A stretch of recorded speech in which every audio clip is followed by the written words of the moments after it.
Today we're about to upgrade the injectors on the S5 because we're trying to go as fast as we can to lay down our fastest time at Pacific Waterlands event down in Woodburn, Oregon. So this will be a how-to for that, and also one of the things we're doing to beat Adam Blender.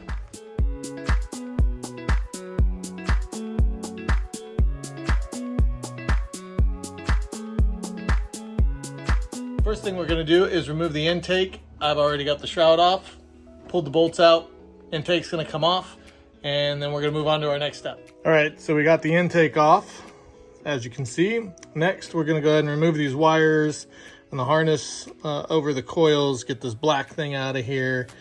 It's just like a weird heat shield cover or something, I'm not sure.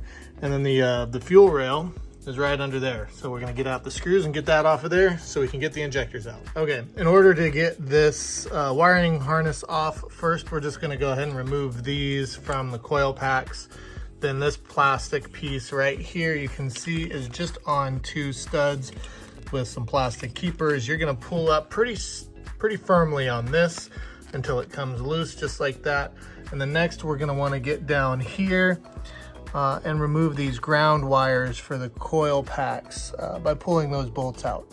Okay, so as you can see, we have removed all of the plugs all the way through, and then we have pulled this protective piece of foam also out of the way. Loosen the bolts for the ignition coils, which we're gonna go ahead and pull out. And then next we will get to the fuel rail.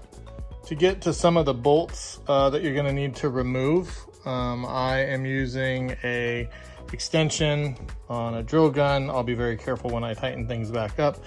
I did need a universal joint for one of them, and that was this bolt back here on the coil. That was just a straight extension that I used, but down here I needed the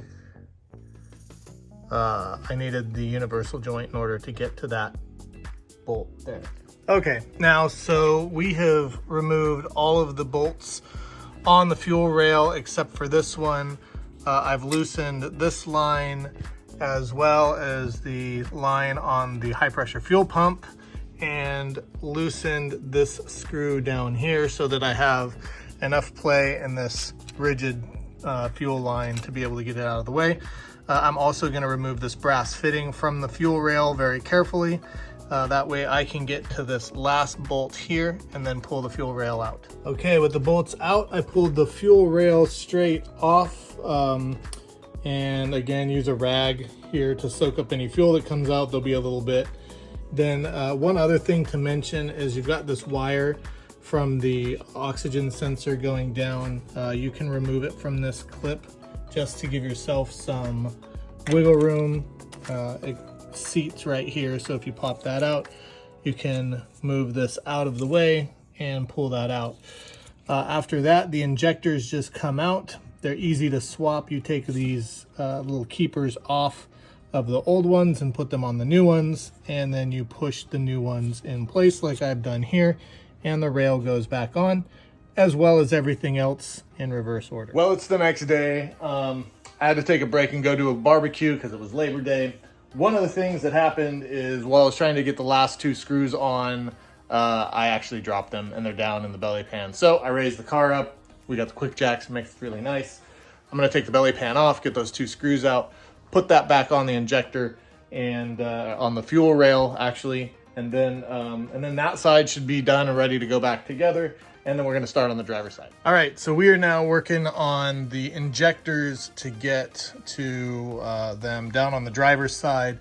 First thing we wanna do is we're gonna remove a screw here, one here, and one here, because we need to get the ECU up and out of the way. We're not going to disconnect it, but we are going to just get it out of the way. So to get the throttle body off, we're just gonna remove any clamps you might have on the charge pipe, get that out of the way. You've got 4 bolts, they're T30 Torx bit. In order to remove those, the bolts go all the way through to the other side. You get all 4 of those out and you can just lift the throttle body out of the way. Make sure any connections or anything are disconnected in order to get it out of the way and be good. For this bottom bolt, you may want to use that universal bit along with the extension in order to make it work. Okay, so here we have the driver's side. We removed the 4 bolts on the throttle body and pulled that out. It is setting over there. Just a quick note, I'm coming back to this after completing the install, but this plastic thing doesn't work the same way as the plastic harness holder. You do have a clip that you'll need a screwdriver to get in on that side, and there's a bracket that mounts to the engine block underneath. There is one of those little ball socket things over on this side though, so just pay special attention to this clip. Make sure you get it loose, and then you can pull the whole thing up, and that'll allow you to flop the ECU over onto your firewall. We unhooked everything from the wiring harness, all the plugs and everything, and there's a number of these like keepers to keep the wiring loom in place. I pulled all of those off so that we were able to get some space to work around here, otherwise we wouldn't be able to get in here. So now we're able to get to all the coil packs. We're going to pull those out. Then the next thing to come off is this protective foam piece, and then we will get to the fuel rail itself and get the injectors swapped. To get to this bolt on the fuel rail, you're going to have to undo this, and then I just sort of leveraged it up, and there is a brass piece right here. It goes like that, and we loosened that and pulled it out. That way we can get to the screw. You're gonna have to take it off to get the fuel rail off anyways. All right, injectors are in, a new fuel rail is in. Reconnected this fuel line over here. Next step is to go ahead and put back in the coil packs, and the foam cover goes on after that. And then we'll start connecting everything back up and put the wiring loom back in place and the throttle body. And it should be good. So this is a pretty quick install video. There's not a lot of steps here, but there is a lot to do. Make sure you take your time. Try not to snap any clips or break anything. Be very careful. That's what's going to take the most time. I think I outlined everything. I was kind of figuring it out as I go.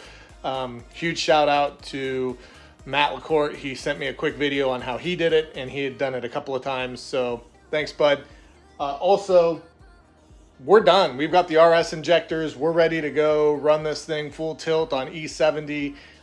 It's got all the other fueling upgrades and everything, APR, high pressure fuel pump, and we're gonna run Integrated Engineering E70, all go, big balls, quarter mile, killing tune.